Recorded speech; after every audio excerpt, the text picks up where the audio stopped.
Good morning. This is the Paradise Unicorn Priestess bringing you day 188 of A Course in Miracles, the Yin translation, where we use female words. This would be July 7th if you're starting at the new year. The message of the holy relationship. Let reason take another step. If you attack whom God would heal and hate the one she loves, then you and your Creator have a different will. Yet, if you are her will, what you must then believe is that you are not yourself. You can indeed believe this, and you do. And you have faith in this and see much evidence on its behalf. And where, you wonder, does your strange uneasiness, your sense of being disconnected, and your haunting fear of lack of meaning in yourself arise? It is as though you wandered in without a plan of any kind except to wander off, for only that seems certain. Yet we have heard a very similar description earlier, but it was not of you. But still this strange idea, which it does accurately describe, you think is you. Reason would tell you that the world you see through eyes that are not yours must make no sense to you. To whom would seeing such as this send back its messages? Surely not you, whose sight is wholly independent of the eyes that look upon the world. If this is not your vision, what can it show to you? The brain cannot interpret what your vision sees. This you would understand. The brain interprets to the body of which it is a part, but what it says you cannot understand.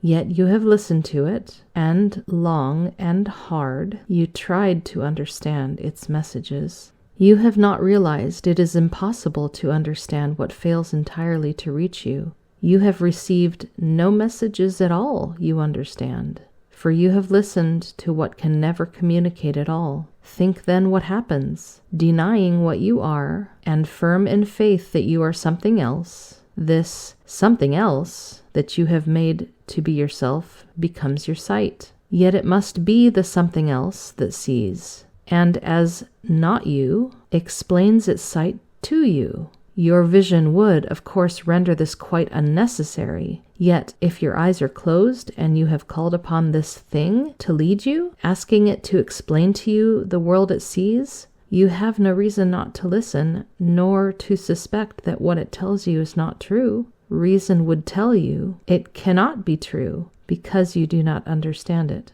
God has no secrets. She does not lead you through a world of misery, waiting to tell you at the journey's end why she did this to you. What could be secret from God's will? Yet you believe you have secrets. What could your secrets be except another will that is your own, apart from hers?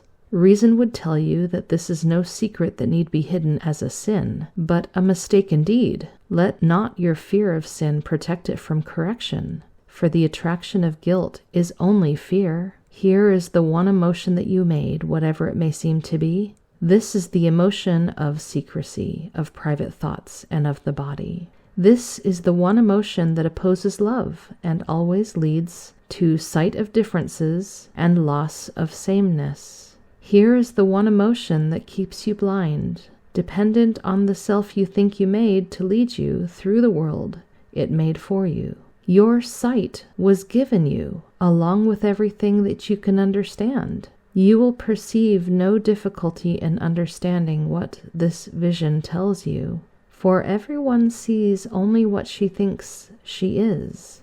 And what your sight would show you, you will understand, because it is the truth. Only your vision can convey to you what you can see. It reaches you directly, without a need to be interpreted to you. What needs interpretation must be alien, nor will it ever be made understandable by an interpreter you cannot understand. Of all the messages you have received and failed to understand, this course alone is open to your understanding and can be understood. This is your language. You do not understand it yet only because your whole communication is like a baby's. The sounds a baby makes and what she hears are highly unreliable, meaning different things to her at different times. Neither the sounds she hears nor the sights she sees are stable yet. But what she hears and does not understand will be her native tongue, through which she will communicate with those around her, and they with her. And the strange, shifting ones she sees about her will become to her her comforters, and she will recognize her home and see them there with her. So, in each holy relationship is the ability to communicate instead of separate, reborn. Yet, a holy relationship so recently reborn itself from an unholy relationship, and yet more ancient than the old illusion it has replaced, is like a baby now in its rebirth. Still, in this infant is your vision returned to you, and she will speak the language you can understand. She is not nurtured by the something else you thought was you. She was not given there, nor was received by anything except yourself. For no two sisters can unite except through Christ, whose vision sees them one. Think what is given you, my holy sister. This child will teach you what you do not understand, and make it plain. For her will be no alien tongue. She will need no interpreter to you, for it was you who taught her what she knows, because you knew it. She could not come to anyone but you, never to something else. Where Christ has entered, no one is alone, for never could she find a home in separate ones. Yet must she be reborn into her ancient home, so seeming new and yet as old as she, a tiny newcomer, dependent on the holiness of your relationship to let her live. Be certain God did not entrust her child to the unworthy. Nothing but what is part of her is worthy of being joined, nor is it possible that anything not part of her can join. Communication must have been restored to those who join, for this they could not do through bodies. What then has joined them? Reason will tell you that they must have seen each other through a vision not of the body, and communicated in a language the body does not speak. Nor could it be a fearful sight or sound that drew them gently into one. Rather, in each the other saw a perfect shelter where herself could be reborn in safety and in peace. Such did her reason tell her, such she believed because it was the truth. Here is the first direct perception that you can make. You make it through awareness older than perception, and yet reborn in just an instant. For what is time to what was already so? Think what that instant brought. The recognition that the something else you thought was you is an illusion. And truth came instantly to show you where yourself must be. It is denial of illusions that calls on truth. For to deny illusions is to recognize that fear is meaningless. Into the holy home where fear is powerless, love enters thankfully, grateful that it is one with you who joined to let it enter. Christ comes to what is like herself, the same, not different, for she is always drawn unto herself. What is as like her as a holy relationship? And what draws you and your sister together draws her to you. Here are her sweetness and her gentle innocence protected from attack. And here can she return in confidence, for faith in another is always faith in her. You are indeed correct in looking on your sister as her chosen home, for here you will with her and with her mother. This is your mother's will for you, and yours with hers. And who is drawn to Christ is drawn to God as surely as both are drawn to every holy relationship. The home prepared for them as earth is turned to heaven. I am a little bit amused as the theme of reason is continued, and I occasionally go, wait a minute, I didn't catch what premises we base this on. You lost me back there. But it's good to go back and lay out, all right, what is this reason based on? This text reading mentions that it is as though we wandered in without a plan of any kind except to wander off, because only that seems certain. And it says that there was a similar description before, and indeed it talked about the stranger of fear that enters in only to wander off, and that if we don't interact with it, it will wander off, and we don't have to worry that it will stay forever. And it describes us in this incarnation in a very similar way, wandering in without a plan, and then wandering off in what seems to us to be death. And I love that it says that God, the true God, our mother, would never hold secrets from us. It was never her will to toss us into this disorienting situation without a clue why we're here and what we're supposed to be doing.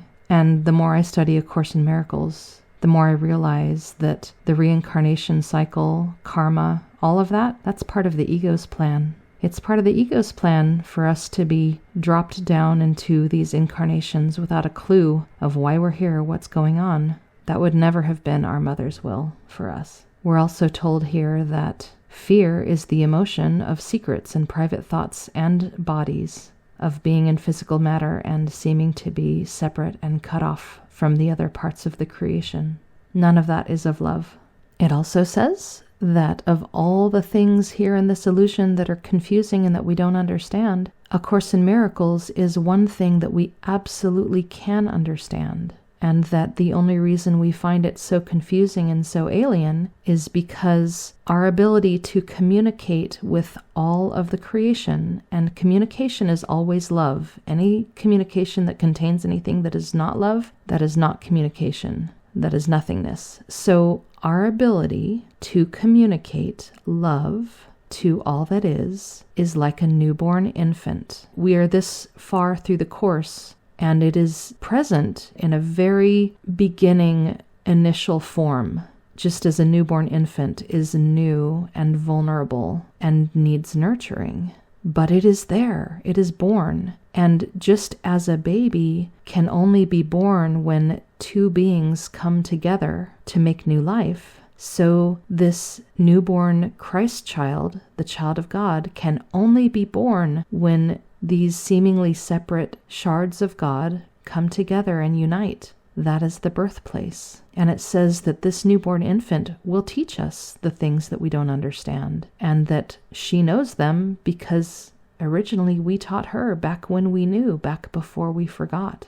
And so this new infant will remind us of all the things that we forgot. And it is in the holy relationship. We nurture that. We nurture this newborn love, this newborn innocence. That nurturing goes together. This reading also tells us that everyone only sees what they think they are. So everything that we see in this dream illusion, that's what we think we are. And on to lesson 188. The peace of God is shining in me now. Why wait for heaven? Those who seek the light are merely covering their eyes. The light is in them now. Enlightenment is but a recognition, not a change at all. Light is not of the world, yet you who bear the light in you are alien here as well. The light came with you from your native home and stayed with you because it is your own. It is the only thing you bring with you from her who is your source. It shines in you because it lights your home and leads you back to where it came from, and you are at home. This light cannot be lost. Why wait to find it in the future or believe it has been lost already or was never there? It can so easily be looked upon that arguments which prove it is not there become ridiculous. Who can deny the presence of what she beholds in her? It is not difficult to look within, for there all vision starts. There is no sight, be it of dreams or from a truer source, that is not but the shadow of the seen through inward vision. Their perception starts and there it ends. It has no source but this. The peace of God is shining in you now, and from your heart extends around the world. It pauses to caress every living thing and leaves a blessing with it that remains forever and forever. What it gives must be eternal. It removes all thoughts of the ephemeral and valueless. It brings renewal to all tired hearts and lights all vision as it passes by.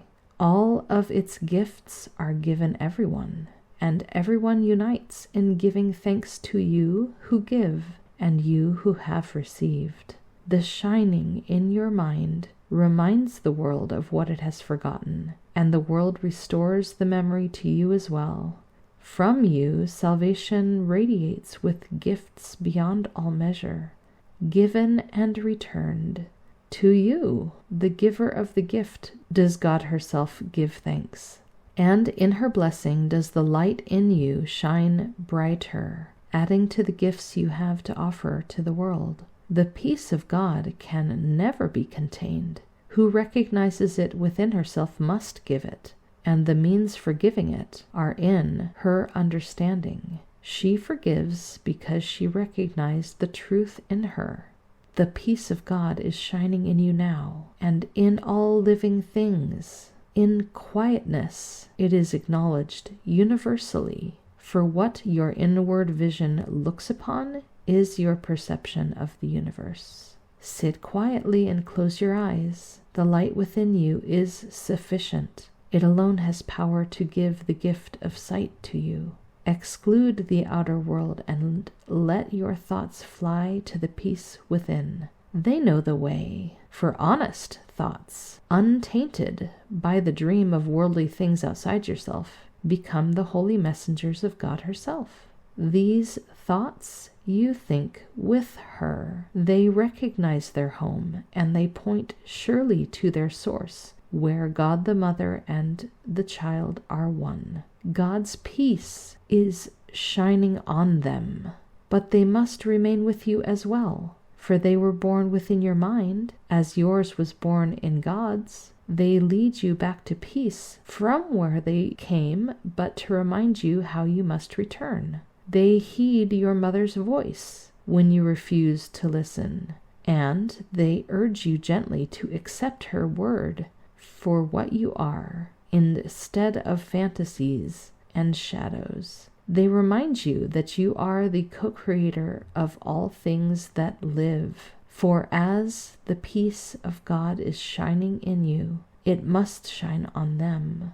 We practice coming nearer to the light in us today. We take our wandering thoughts and gently bring them back to where they fall in line with the thoughts we share with God. We will not let them stray. We let the light within our minds direct them to come home. We have betrayed them, ordering that they depart from us. But now we call them back and wash them clean of strange desires and disordered wishes. We restore to them the holiness of their inheritance, and thus are our minds restored with them, and we acknowledge that the peace of God still shines in us and from us to all living things that share our life. We will forgive them all, absolving all the world from what we thought it did to us. For it is we who make the world as we would have it. Now we choose that it be innocent, devoid of sin, and open to salvation, and we lay our saving blessings on it, as we say, "The peace of God is shining in me now. Let all things shine upon me in that peace, and let me bless them with the light in me." I love that the peace of God cannot be contained. When we find it within ourselves, when we touch on it, it expands and reaches across everything.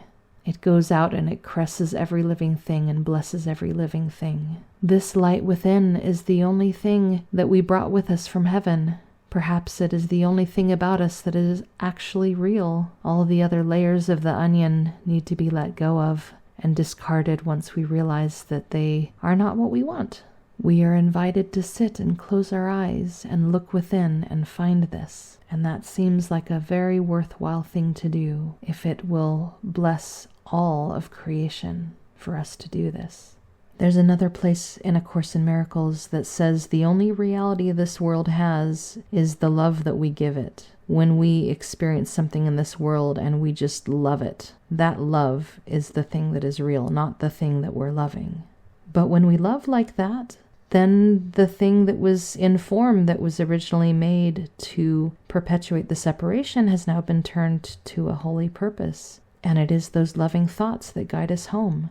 It is those thoughts that listen to the voice of our mother, even when we are in a state of refusal to listen. And those thoughts urge us gently to accept what we are and accept love instead of the reflections we see around us that can be distressing. This lesson admits that we have betrayed those loving thoughts, ordering that they depart from us, but now we are being asked to call them back and wash them clean of strange desires and disordered wishes, and restoring them to holiness. We're restoring them to innocence, and that restores our mind when we do that.